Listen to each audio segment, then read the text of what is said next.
അദ്വൈത ഭൂമിയെ ഭക്തിസാന്ദ്രമാക്കി സംഗീത വിദ്വാൻ ഈറോഡ് കെ രാജമണി ഭാഗവതർ തമിഴിലെ അതിപ്രശസ്തങ്ങളായ സാമ്പ്രദായിക ഭജന കീർത്തനങ്ങളും ശങ്കരാചാര്യ കൃതികളും അഭംഗുകളും ഉൾപ്പെടുത്തിയ ആലാപനം 2 മണിക്കൂറുകളോളം നീണ്ടു. കാലടി ശൃംഗേരി ശങ്കരമഠത്തിൽ നടന്ന ഭജന ആസ്വദിക്കുന്നതിനായി നൂറുകണക്കിന് ആളുകളാണ് എത്തിയത്. ആദിശങ്കര ജന്മഭൂമി ക്ഷേത്രമായ കാലടി ശൃംഗേരി ശങ്കരമഠത്തിലെ ശ്രീശാരദ ശരന്നവരാത്രി മഹോത്സവത്തിന്റെ 2ാം ദിനത്തിൽ സാമ്പ്രദായിക ഭജന രംഗത്ത് പ്രശസ്തനായ ഈറോഡ് കെ രാജമണി ഭാഗവതരും സംഘവും അവതരിപ്പിച്ച ഭജന നടന്നു. നവരാത്രി ആഘോഷത്തിന്റെ ഭാഗമായി ശങ്കരമഠത്തിന്റെ ചുറ്റുവട്ട പ്രദേശങ്ങളിലെല്ലാം വൈദ്യുതി ദീപാലങ്കാരങ്ങളാൽ മനോഹരമാക്കിയിരുന്നു. പ്രവേശന കവാടത്തിൽ പ്രത്യേകം പന്തലുയർത്തിയാണ് ദീപാലങ്കൃതമാക്കിയിരിക്കുന്നത്. അന്യസംസ്ഥാനങ്ങളിൽ നിന്നുള്ള ഭക്തരടക്കം നിരവധി പേരാണ് നവരാത്രി ആഘോഷത്തിൽ പങ്കെടുക്കാനായി നിത്യേനെ കാലടിയിലേക്ക് എത്തുന്നത്.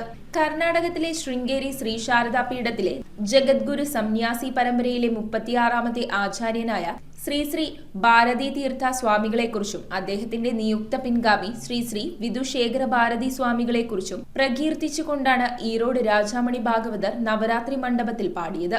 ഭജനയുടെ ഇടവേളയിൽ അദ്ദേഹം നടത്തിയ ഹ്രസ്വ പ്രഭാഷണത്തിൽ ആചാര്യ സ്വാമികളുടെ ഗുരുപരമ്പരകളെക്കുറിച്ച് സൂചിപ്പിച്ചു.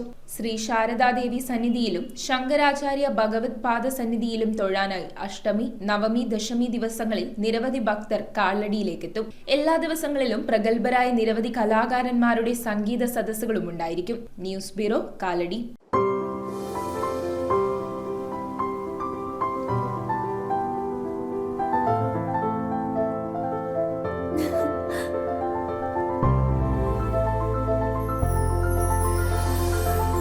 കളങ്കമില്ലാത്ത സൗഹൃദം പോലെ കലർപ്പില്ലാത്ത വിശ്വാസം.